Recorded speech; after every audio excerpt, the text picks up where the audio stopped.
विद्यार्थियों, जैसा कि हम लोग जानते हैं कि प्रत्येक द्रव की सतह पर एक प्रकार का तनाव होता है जिससे हम पृष्ठ तनाव कहते हैं। इसके बारे में कुछ जानकारी आपको देने का प्रयास करूंगा मैं।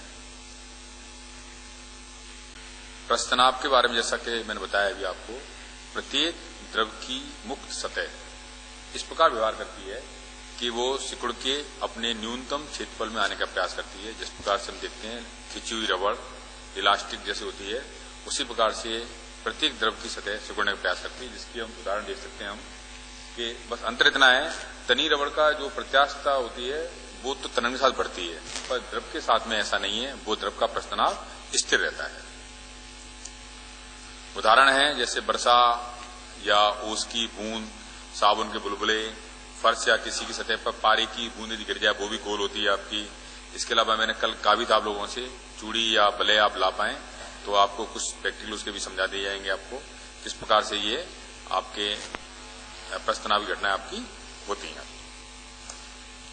परिभाषा जो सामान्यतः ली जाती है, किसी द्रव की स्वतंत्र सतह की इकाई क्षेत्रफल से विस्तारित करने के लिए आवश्यक कार्य अर्थात पृष्ठ ऊर्जा में वृद्धि को ही हम पृष्ठ तनाव कहते हैं। दूसरी परिभाषा भी इसमें दी गई है, किसी द्रव की मुक्त पृष्ठ पर इकाई लंबाई की काल्पनिक रेखा के लंबवत लगने वाले बल को हम पृष्ठ तनाव कहते हैं। इसका मात्रक जो है वो दो मात्रक हैं, जूल प्रति वर्ग मीटर और न्यूटन प्रति मीटर, और विभव सूत्र इसका m1 L0 T-2 है।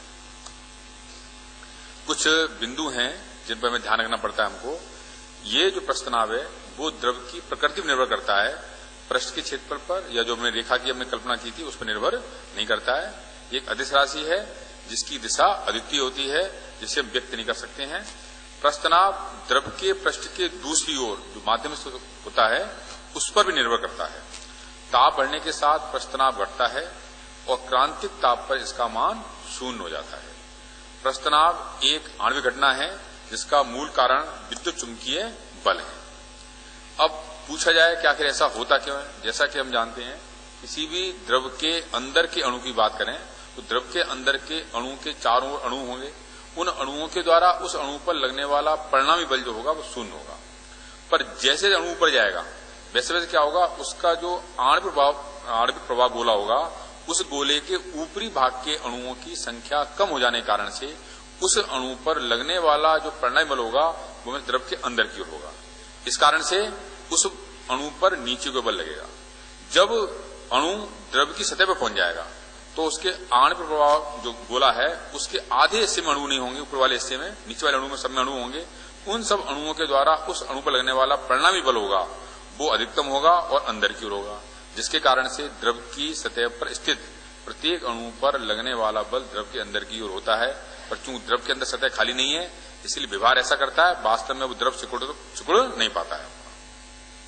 और ये भी स्थिति है कि प्रत्येक द्रव अपनी न्यूनतम स्थिति ऊर्जा के रूप में रहना चाहता है। जैसा कि हम जानते हैं, किसी गिलास में जल भर लें, जल भरने के बाद में इस पर प्लेट लेके इसको उल्टा कर दें। अब यदि हम गिलास ऊपर उठाएंगे तो जल बाहर गिर जाएगा या इसमें अंदर बना रहेगा?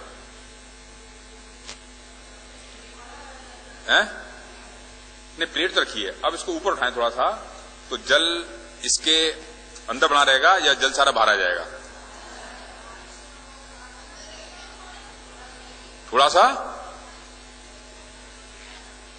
ज्यादा उठाएंगे। मान लो इसके नीचे 3 सिक्के रख दें, 3 सिक्के रख दें चारों तरफ या 3 तरफ या 2 तरफ, तो क्या होगा? 3 सिक्के, एक सिक्का दूसरा फिर तीसरा सिक्का, द्रव बना रहेगा या बाहर आ जाएगा?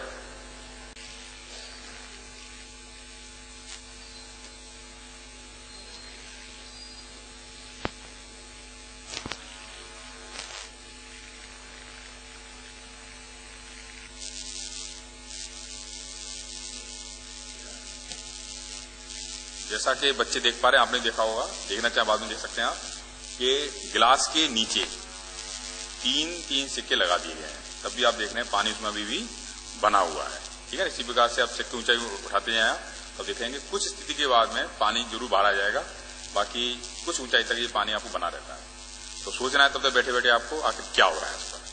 ठीक है, थैंक यू। जल की सतह पर साबुन डालें या डिटर्जेंट पाउडर डालते हैं, जो आपसे मंगाया था कल आपसे मैंने, तो कुछ महसूस होता है आपको? कुछ छोटी छोटी बूंदें ऊपर आती हैं।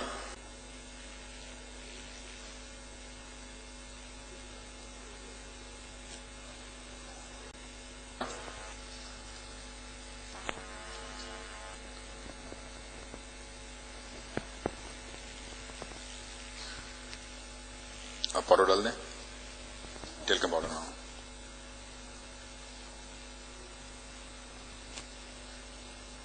ठीक है।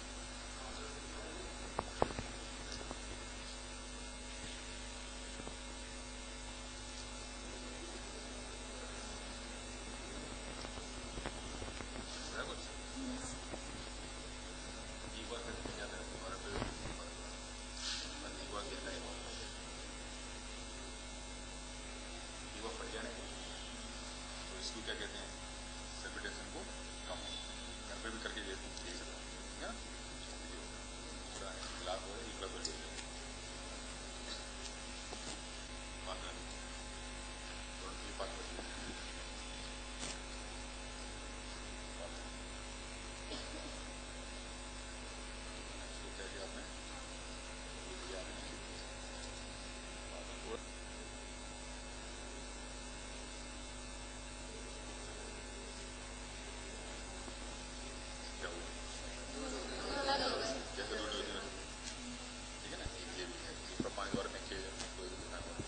तीलियां पास पास थी, और जैसे ही उसमें पाउडर लगाया अपने साबुन, वो अलग अलग हो गई। ठीक है ना। तो पानी के अंदर देखा आपने कि जैसे हमने पाउडर के ऊपर छिड़क के हमने तीली लगाई अपने साबुन की, तो साबुन की जो परत थी वो साबुन के कारण अलग अलग हो गई आपकी। इसके बाद तीलियां दूर हो रही हैं। एक फूल दिखाते हैं आपको कि फूल कैसे खिलते हैं आपके।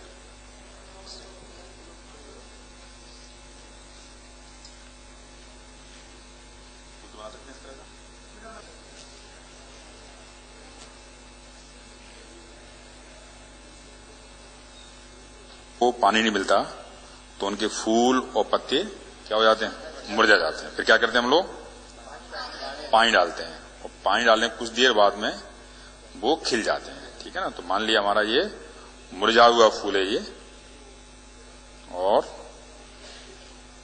इसको हमने इस तरह ये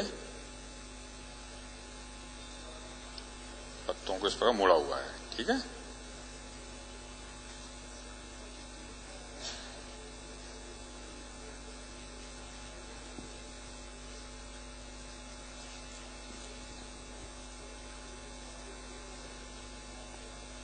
आपका फूल है जो कि अभी मुरझाया हुआ है। ठीक है ना। इसको हमने पानी के ऊपर क्या किया, ठीक है। ध्यान से, क्या हो रहा है, कुछ हो रहा है, कुछ फूल खिल रहा है। ठीक है। इसी प्रकार से नेचुरल में होता है, जैसे पानी ऊपर जाएगा अंदर, उसके अंदर फूल खिलता हुआ चला जाएगा।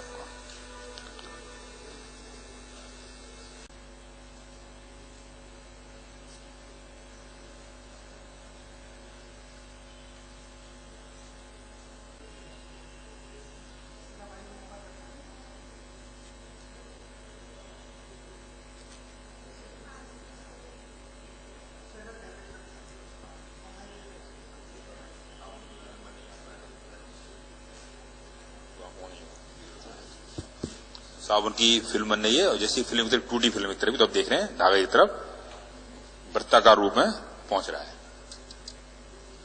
ये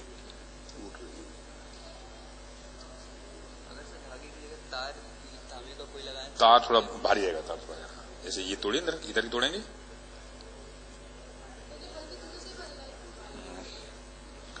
हाँ, एक मिनट। हाँ,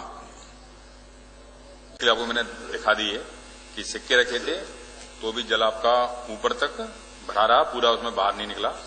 दूसरा दिखा दिया आपको कि यदि किसी पानी की सतह पर हम साबुन का घोल लगाएं या डिटर्जेंट पाउडर लगाएं, तो देखा आपने पाउडर की बीच की सतह टूट रही थी। यानी उससे पता चल रहा था हमको कि हमारा जो पानी की सतह है वो टूटती है। उसको दिखाने के लिए हमने उस पर टेल्कम पाउडर डाला हुआ था।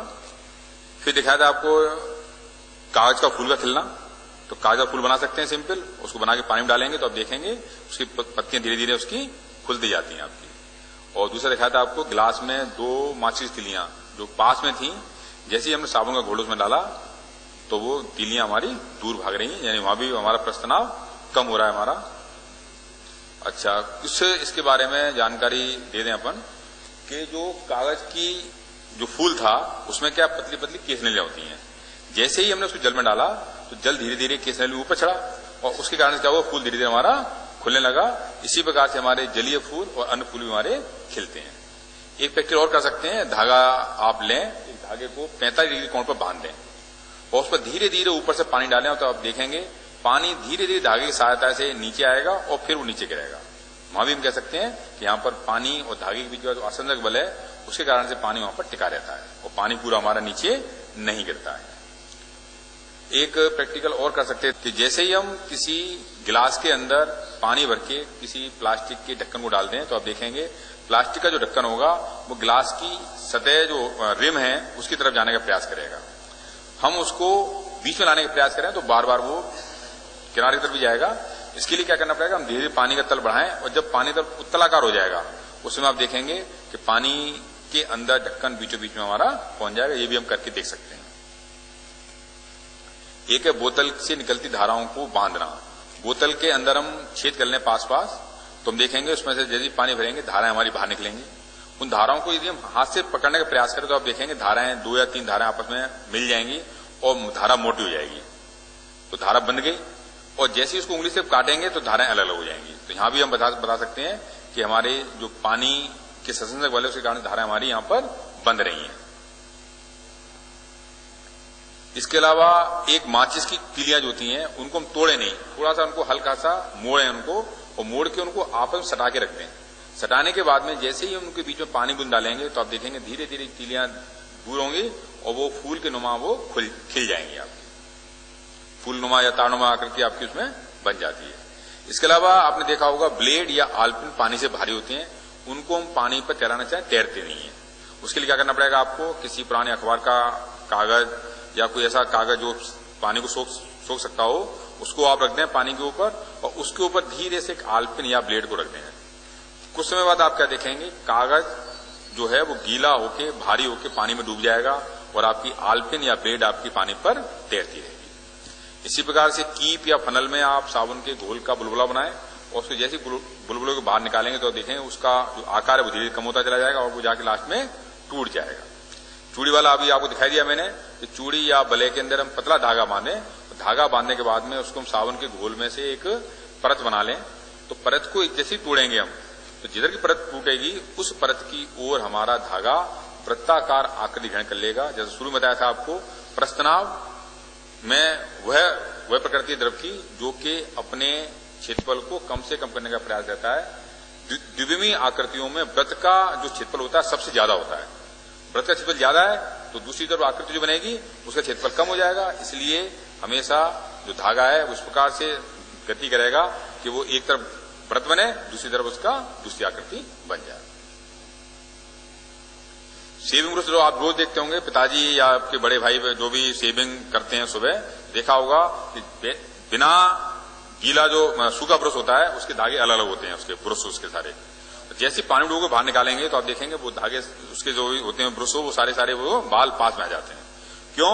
कि जैसे हमने बाहर निकाला तो उसके चारों तरफ जो पानी की एक लेयर या सतह बन गई है उसने सिकुड़ने का प्रयास किया और उस सिकुड़ने के प्रयास के दौरान सारे बाल हैं वो भी सिकुड़ के उसके बीचों बीच में आ जाते हैं। एक पेपर चिप बना सकते हैं हम 2 पतले कागज के टुकड़े ले लें, उनको पानी से गीला करें और गीला करने के बाद जैसे उनको हम नीचे से पकड़ेंगे हम तो देखेंगे पूरे कागज के आपके चिपकते हुए ये चले जाएंगे जो कि पानी और कागज के बीच के आसंजक बल को दर्शाते हैं। गिलास में तीलें आपको बताई नहीं आपको मैंने। प्लेट में जल में भरा गिलास और उसमें सिक्के या पत्थर रख सकते हैं, उनको भी मैंने बता दिया आपको करके मैंने। पाउडर वाला बताई दिया आपको मैंने। और एक आपने देखा होगा कई बार जब हम बाल बनवाने जाते हैं या किसी प्रकार का फब्बारा टाइप का होता है तो आप देखें उसके अंदर पानी गर्म भर लें और पानी गर्म भरने के बाद में उसको फा रहे हैं हम तो देखेंगे आप अंदर भले पानी गर्म है पर जब पानी बाहर आएगा तो वो सारे उसके अंदर जो बूंदें आएंगी वो आपको उससे कम गर्म महसूस होंगी, यानी थोड़ी सी उससे ठंडी होंगी आपकी। इसके साथ ही जो मैं उदाहरण लाया था वो सारे पूरे हो चुके हैं। धन्यवाद।